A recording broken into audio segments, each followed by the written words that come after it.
ചെറിയമ്മ ചോദിച്ചു. തട്ടിക്കൊണ്ടുപോയെന്ന് ചോദിക്കണ്ട, കൊന്നോന്ന് ചോദിച്ചാ മതി.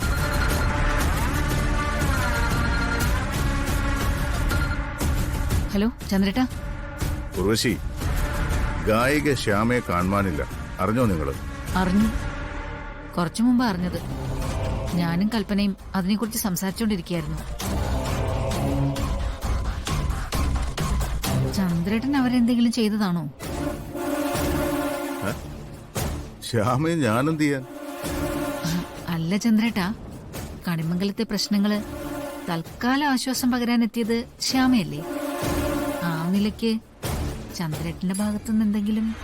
ഏയ്, ശ്യാമ അങ്ങനൊരു സഹായ വാഗ്ദാനമായി മുന്നോട്ട് വരുമെന്ന് ഞാൻ കരുതിയിട്ടേ ഉണ്ടായിരുന്നില്ല. അതുകൊണ്ടാണ് കണിമംഗലം തകർന്നടിയും എന്ന് തന്നെ ഞാൻ വിശ്വസിച്ചത്.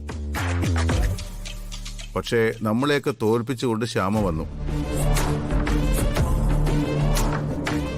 പകരം മറ്റാരോ ശ്യാമയെ തോൽപ്പിച്ചു, അത്രേ ഉള്ളൂ. ചന്ദ്രേട്ടാ, ശ്യാമയ്ക്ക് ശത്രുക്കൾ ഒരുപാടുണ്ട്. ശ്യാമയുടെ ഇന്റർവ്യൂവിൽ ശ്യാമ തന്നെ അത് പറഞ്ഞിട്ടുണ്ട്. അവളുടെ ഭർത്താവിനെ കൊന്നതും അവളുടെ മകളെ കൊല്ലാൻ ആഗ്രഹിച്ചതും. അവരൊക്കെ ഇപ്പോഴും ശ്യാമയുടെ ചുറ്റും തന്നെ ഇല്ലേ? ശ്യാമ രാധികയ്ക്ക് സമ്പത്ത് മുഴുവനും എഴുതി കൊടുക്കുമെന്ന് പറഞ്ഞപ്പോ അവരാരെങ്കിലും ചെയ്തതായിരിക്കും ഇത്.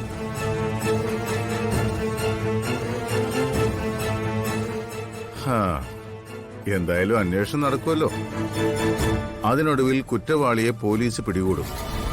പിന്നെ ഞാൻ ഇപ്പൊ നിന്നെ വിളിച്ചത്, നീയും കൽപ്പനയും ഒരു കാര്യം ശ്രദ്ധിക്കണം. നിങ്ങൾ ഈ വിഷയത്തിൽ ആരോടും ഒരു പ്രതികരണത്തിന് നിൽക്കണ്ട. അതതിന്റെ വഴിക്ക് നടന്നോട്ടെ.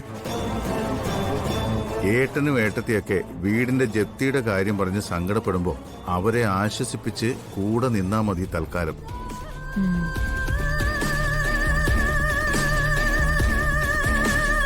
പറഞ്ഞ മനസ്സിലായല്ലോ? ശരി ചന്ദ്രേട്ടാ.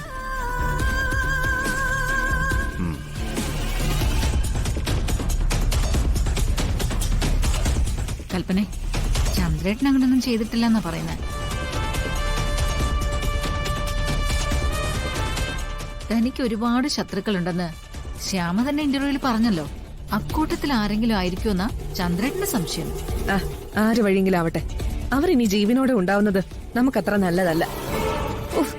കൊണ്ടുപോയവർക്ക് കൊല്ലാൻ തോന്നിയാൽ മതിയായിരുന്നു.